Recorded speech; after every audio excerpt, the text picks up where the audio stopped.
국내 증시가 8거래일 만에 조정을 받았습니다. 지난 7거래일 워낙 빠르게 올랐기 때문에 숨고르기에 들어갔다는 평가가 나옵니다. 이런 가운데 지금 시장에서는 순환매가 나타나고 있습니다. 뚜렷한 주도주가 있는 게 아니라 날마다 상승을 주도하는 섹터가 바뀌고 있는데요. 그래서 투자하기엔 더 까다로운 시장입니다. 돌고 도는 순환매, 다음 상승 타자는 누구일까요? 어제장 복귀하면서 오늘장 투자 포인트 체크하겠습니다. 어제 코스피 0.7% 가까이 조정을 받았고 코스닥은 1.3% 하락했습니다. 뉴욕 증시에서 M7 종목들이 다소 쉬어가는 흐름을 보였고 코스피도 가파르게 오르면서 과매수권에 진입한 점이 부담이었습니다. 외국인은 우리 시장에서 약 2주 만에 현물과 선물을 동반 매도했습니다. 유가증권 시장에서는 2,700억 원 넘는 팔자세를 나타냈습니다. 기관도 1,200억 원 넘는 매도 우위를 기록했습니다만 최근에 시장의 구원투수로 여겨지는 연기금은 어제까지 34거래일 연속 순매수하며 역대 최장 기록을 다시 썼습니다. 어제는 개인만 홀로 현물 시장에서 3천억 원 가까이 순매수했습니다. 코스닥 시장에서도 메이저 수급 주체의 양매도가 나왔습니다. 외국인이 2,200억 원 매도 우위를 기록했고 기관도 1,200억 원 넘는 팔자세를 나타냈습니다. 여기서도 개인만 홀로 3,526억 원 순매수했습니다.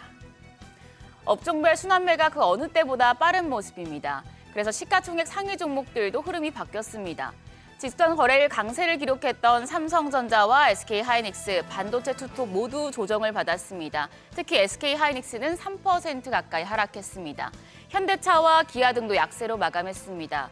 다만 LG에너지솔루션은 미국에서 일본 도요타 자동차에 배터리를 공급한다는 소식이 나온 이후에 2거래일 연속 상승했습니다. 코스닥 시총 상위 종목 중에서도 2차 전지 대표주인 에코프로비엠이 그나마 선방했고 휴젤이 1%대 강세 기록했습니다. 알테오젠과 HLB, 삼천당제약, 리가켄바이오 등 바이오 대표주들은 일제히 조정을 받았고요. 레인보우 로보틱스 3% 넘는 낙폭을 기록했습니다. 환율은 약보합이었습니다. 정규장 마감 시간 달러 기준 60전 하락한 1,437원 90전에 거래를 마쳤습니다. 도널드 트럼프 미국 대통령이 중국과의 무역 합의를 시사한 영향이었습니다. 이후에 환율은 야간 거래를 지나면서 레벨을 더 낮췄습니다. 스콧 베센트 미국 재무장관이 국채 발행을 확대할 가능성에 대해서 아직 멀었다고 밝히자 미 국채 장기물 금리가 떨어진 데다 주간 실업지표도 다소 실망스럽게 나오면서 달러의 하방 압력을 가한 영향입니다. 새벽 6시 기준 역외환율 1,432원대입니다. 오늘 외환시장 1,430원 초반대에서 출발할 가능성이 높겠습니다. 최근 시장을 주도하는 섹터가 굉장히 빠르게 바뀌고 있습니다.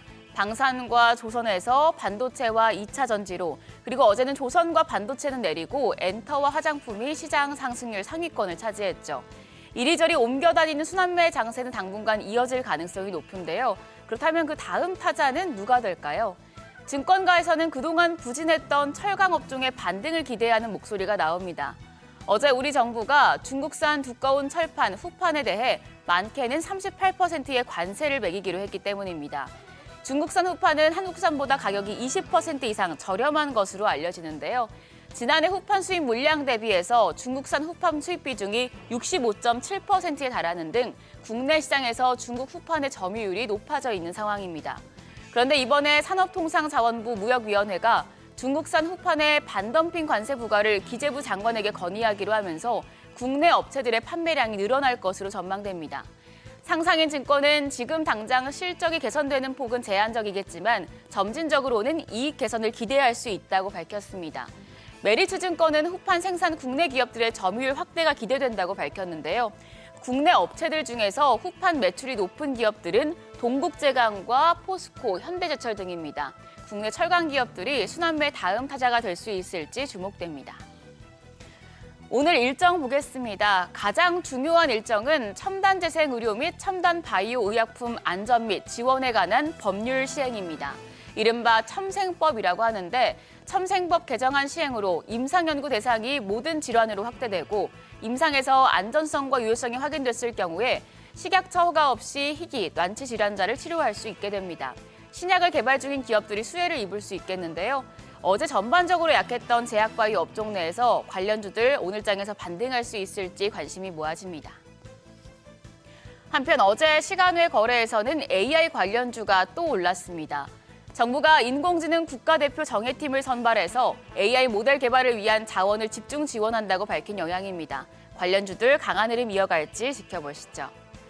간밤 뉴욕 증시는 소비 심리의 바로미터로 꼽히는 월마트 실적 전망이 예상치를 하회하면서 3대 지수 일제히 하락했습니다. 우리 시장 일단 어제 소폭의 조정을 거치면서 상승에 대한 가능성은 조금 열어놨는데요. 월마트발 충격에 트럼프 대통령이 관세를 또 앞당기겠다고 밝힌 점이 국내 증시에 얼만큼의 하방 압력을 줄지가 중요하겠습니다. 장 초반 분위기 살펴보시죠. 지금까지 어제장 오늘장이었습니다.